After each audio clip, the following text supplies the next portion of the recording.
মা, কিরে বেতন পেয়েছিস? যাক বাঁচালি। কিরে এখানে তো 15,000 টাকা, তোর বেতন না 18,000 টাকা? হ্যাঁ মা। তো বাকি 3,000 টাকা কোথায়? আহা থামো তো, বাকি টাকাটা তো হাত খরচের জন্য রাখতে পারে। আর তাছাড়া ওকে প্রতিদিন অফিসে যাতায়াত করতে হয় না, সেখানেও একটা খরচ আছে। তুমি চুপ করো তো। 3,000 টাকা ক্ষতিপূরণ কে দিবে শুনি? আর সংসারের কত খরচ হয় তা কি তুমি জানো? মা, আমি 1 টাকাও আমার জন্য হাত খরচ রাখিনি। নিতুর পিকনিকে যাওয়ার জন্য টাকা লাগতো, তাই ওকে 3,000 টাকা দিয়েছি। আই শোন, তুই আর কখনো টাকা পয়সা এভাবে খরচ করবি না। বেতন পেলে পুরো টাকাটা এনে আমার হাতে দিবি। ঠিক আছে মা। Thank you. তুমি রাতে বাসা যাওয়ার পর তো তোমাকে পাওয়াই যায় না। এত ব্যস্ততা কিসে তোমার? অফিস থেকে বাসায় ফিরে আমার অনেক কাজ থাকে। অফিসে যখন থাকো তখন ব্যস্ত, অফিস থেকে বাসায় গিয়ে ব্যস্ত। আমি সারাদিন তোমাকে কত কল করি, আর তোমার সাথে তো 1-2 মিনিটের বেশি আমি কথাও বলি না। তুমি কি করো, সারাদিন পরে শুধু 1 মিনিটের জন্য ফোন দিয়ে গুড নাইট বলে রেখে দাও, শেষ। আর এই যে অফিস শেষ করে প্রতিদিন তোমার সাথে দেখা করে যাই, সেটা এটাই তো সবকিছুর আশা ভরসা। আর নাহলে তোমার বাসার নিচে গিয়ে অনশন করতাম তোমার সাথে দেখা করার জন্য। আর আমি বেলকনি থেকে তোমার মাথায় গরম পানি ঢেলে দিতাম। এটা কিন্তু ভালো হতো। আমি যখন হাত পা পুরো হসপিটালে অ্যাডমিট থাকতাম, তখন অন্তত প্রতিদিন তুমি আমাকে দেখতে যেতে, দেখাটা হতো। হুম, আমার বয়ে গেছে, আমি তোমাকে প্রতিদিন দেখতে যেতাম। এখন আমাকে বাসায় যেতে হবে। এত তাড়াতাড়ি? আর একটু পরে যাও, চাটাও তো এখন পর্যন্ত শেষ হলো না। আচ্ছা, আমি চাটা শেষ করেই যাই।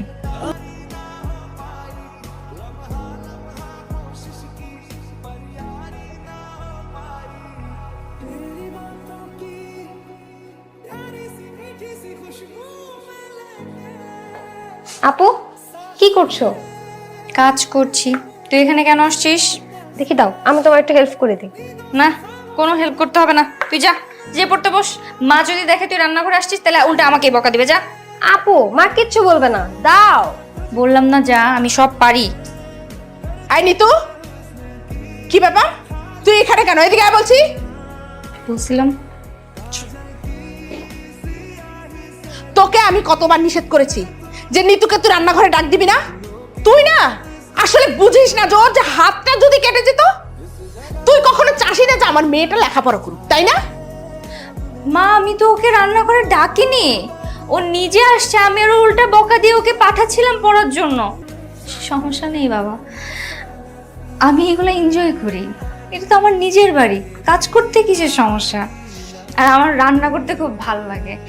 আর অফিস করে এসে সারাদিন কি বাসায় বসে থাকবো নাকি? কাজ কাম করলে তো নিজেরই ভালো। আমি কাজ শিখছি, বের পর আমাকে সংসার করে খেতে হবে না। হয়েছে হয়েছে, শাক দিয়ে আর মাছ ঢাকতে হবে না।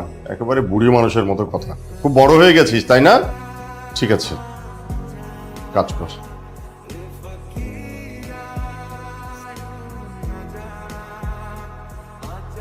সে আসার পর থেকে চুপচাপ বসে আছো, কিছু তো বলো। সবসময় কথা বলাই লাগবে? চুপচাপ কি বসে থাকা যায় না? না, তেমন কিছু না, কিন্তু অফিস থেকে তাড়াতাড়ি ছুটি নিয়ে আসার কোনো একটা কারণ আছে। কোনো কারণ নেই, ভালো লাগছিল না তাই চলে আসছি। বুঝতে পারছি। তাহলে একটা ব্রেকিং নিউজ দিয়ে চটপট করে তোমার মনটা ভালো করে দিই। বাসায় বাবা মা দুজনই আমাকে বিয়ের জন্য চাপ দিচ্ছে। মেয়ে দেখতে চাচ্ছিল, আমি বলে দিয়েছি আমার পছন্দের মেয়ে আছে। তারা রাজি হয়ে গেছে? কেন রাজি হবে না? এখন তুমি শুধু বলো তোমাদের বাসায় কবে লোক পাঠাবো। আমাদের বাসায় লোকজন পাঠিয়ে কোনো লাভ হবে না, আমাকে এখন বিয়ে দিবে না। কি আশ্চর্য কথা! তোমার পড়াশোনা শেষ, 1 বছর যাবত চাকরি করতেছো, আমিও চাকরি করি, তাহলে আমাদের বিয়ে হতে সমস্যাটা কোথায়? সমস্যা আছে, তুমি বুঝবা না। না বললে বুঝবো কি করে? মানুষের একান্ত কিছু কিছু দুঃখ থাকে, যা কারোর সাথে শেয়ার করা যায় না, কারোর সঙ্গে প্রকাশও করা যায় না। এই দুঃখগুলো শুধু রাত্রের অন্ধকারে যখন বালিশে মাথা রাখা হয়, তখন এসে চেপে ধরে। নিতু, নিতু কি পাগলামি করছিস তুই? আম্মা কে কোথায় আছো? আরে কি কি করছিস তুই আরে, মা? কি হয়েছে কি তো? বাবা আমি ভাসতে চাই না, আমি মরতে চাই। নিতু কি করছিলি তুই এসব? তোকে এত করে বোঝাই বলার পর তুই সে একই ভুল করছিলি? মানে আমি তো কিছুই বুঝতে পারছি না। বাবা তোমার মেয়ে একটা ছেলেকে পছন্দ করে, কিন্তু সেই ছেলে যে একটা বাজে ছেলে আমি ওকে হাজারবার বুঝিয়ে বলছি। সেই ছেলে ও ছাড়া অনেক মেয়ের সাথে মেলামেশা করে। আমি তোকে বোঝানোর পর ওই সিদ্ধান্ত কেন নিতে গেছিলি তুই? নিতু, জীবন কোনো ছেলে খেলা না। আজকে তোর যদি কোনো একটা অ্যাক্সিডেন্ট হতো, আমি আমার বোন হারাইতাম, বাবা মেয়ে হারাইতো, মা তার মেয়েকে হারাইতো, কিন্তু ওই ছেলের কি হতো? কিচ্ছু না। জীবন কি এত সস্তা? তোর এখন কি করা উচিত? পড়াশোনা করে নিজের পায়ে দাঁড়ানো উচিত, একটা সুন্দর এস্টাবলিশ ছেলে দেখে বিয়ে করা উচিত, এরপর ওকে বোঝাই দেওয়া উচিত ওর মতো চামচিকার মতো একটা ছেলে তোকে ডিজার্ভই করে না। হয়েছে হয়েছে, আর তোমাকে কিছু বলতে হবে না। অনেক জ্ঞান দিয়েছো, আর জ্ঞান দিতে হবে না। আমি সব বুঝতে পেরেছি। এই সব কিছু তোমার এই মেয়ের জন্য হয়েছে। তোমার মেয়ে আমার মেয়েকে সর্বনাশ করতে বাধ্য করেছে। এই তুমি যে একদম চিল্লাবে না, ফালতু একটা মানুষ তুমি। যখনই সুযোগ পাও তখনই তুমি নাবিলার দোষ দেওয়ার চেষ্টা করো। থামো না, সব সিচুয়েশনে তোমাদের আমাকে নিয়ে ঝগড়া করার কোনো দরকার নাই। এই তুই আয় তো আমার সাথে, আয় তুই। কি হচ্ছে মা? ডাকছো কেন? তোর জন্য না একটা খুব ভালো খবর আছে। কি খবর মা? এই যে এই ছবিটা দেখ তো পছন্দ হয় কিনা। হ্যাঁ খুব সুন্দর, কিন্তু কেউ? এই ছেলেটা না খুব ভালো, আর ভালো একটা চাকরি করে। আমি ভাবছি এই ছেলেটার সাথেই তোর বিয়ে দেব। কি যে বলো মা তুমি? কেন, তোর ছেলেটি পছন্দ হয়নি? কি বলো মা, আমার তো অনেক পছন্দ হয়েছে। এই ছেলেটা নাবিলার পরিচিত, আর নাবিলা যদি চায় তাহলে এই ছেলের সাথে তোর বিয়ে দিতে পারবে। কিভাবে মা? তুই একটা কাজ করবি, আর তুই নাবিলাকে বলবি যে তুই এই ছেলেটিকে খুব পছন্দ করিস, বিয়ে করতে চাস। আর এই ছেলের সাথে যদি তোর বিয়ে না হয় তাহলে তুই আত্মহত্যা করবি। আর এই কথা শুনলেই নাবিলা যে করেই হোক এই ছেলেকে রাজি করাবে, আর তাহলে তুই এই ছেলেটাকে বিয়ে করতে পারবি। বলে কি বলো মা? আত্মহত্যার কথা কেন বলতে হবে? আমি যদি আপুকে বলি, আপু নিজেই এই ছেলের সাথে আমাকে বিয়ে দিতে চাইবে। আচ্ছা ঠিক আছে, তাহলে নাবিলা এলে আজকে ওকে এই কথাটা বলবি, ঠিক আছে? আচ্ছা। কি রে, এরকম একা একা বসে হাসতেছিস কেন? আপু, আমার একটা ছেলে পছন্দ হয়ে গেছে। কিন্তু তার আগে দেখতে হবে ছেলেটা দেখতে কেমন, ছেলেটা কি করে, ভালো না খারাপ।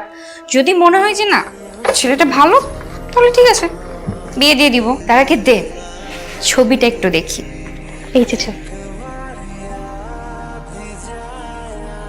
ছবিটা মা আমাকে দিয়েছে, আর বলেছে ছেলেটা তোমার পরিচিত।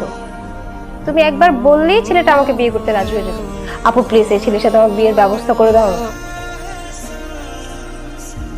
তাই বলে লাবিবের সঙ্গে? মা, লাবিব আমাকে পছন্দ করে আপনি জানেন না? লাবিব যে আমাকে বিয়ে করতে চায়, আমি থাকতেও নিতুকে কেন বিয়ে করবে? আপনি নিতুকে শুধু শুধু কেন মিথ্যা আশ্বাস দিয়েছেন মা? ওই ছেলে নিতুকেই বিয়ে করবে। আমার একটা বুদ্ধি আছে, তুই শুধু হ্যাঁ বলে দিবি, তাহলেই সব পানির মতো সহজ হয়ে যাবে।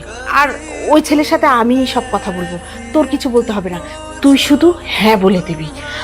বাবা, তোমার সাথে একটা জরুরি কথা বলার জন্য তোমাকে ডেকেছিলাম। এখন কিভাবে যে বলি। আলি, যেভাবে খুশি সেভাবে বলেন, কোনো সমস্যা নেই। আমি তো আপনার ছেলের মতো। হ্যাঁ তা তো ঠিকই, নাবিলাকে তো তুমি খুব পছন্দ করো, তোমাদের তো অনেক দিনের পরিচয়। জি। এখন নাবিলা তোমাকে বলেছে কিনা, ও মনে হয় তোমাকে কিছু বলেনি। আসলে কিভাবে বলবে বলো, লজ্জার কথা। নাবিলার অতীতের একটা খারাপ ঘটনা আছে। মানে?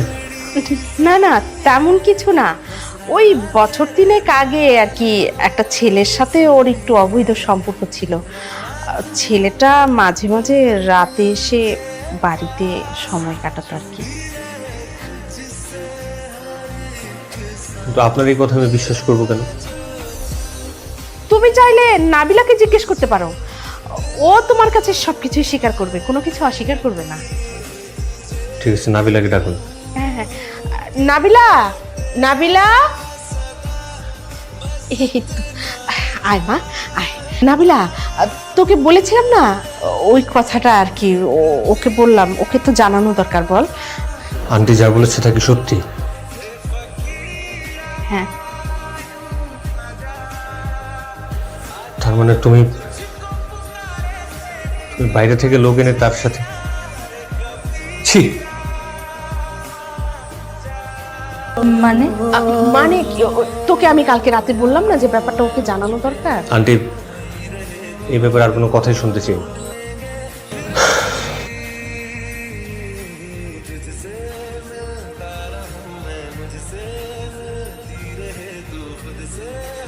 আপনি এরকম করতে পারলেন? ছি। আমি আবার কি করলাম? আমি তো তোকে কাল রাতেই বললাম যে আমরা একটা বুদ্ধি করবো, তুই শুধু হ্যাঁ বলবি, ব্যাস। আপনার সব কথা শুনেছিলাম, তাই বলে আপনি আমার চরিত্রে এভাবে দাগ লাগালেন? শোন, এখন যা হবার তা তো হয়েই গেছে। এখন তুই দেখ কি করে এখন নিতুর সাথে ওর বিয়েটা দেওয়া যায়। ওর সাথে যদি বিয়ে না হয়, নিতু কিন্তু মনে খুব কষ্ট পাবে।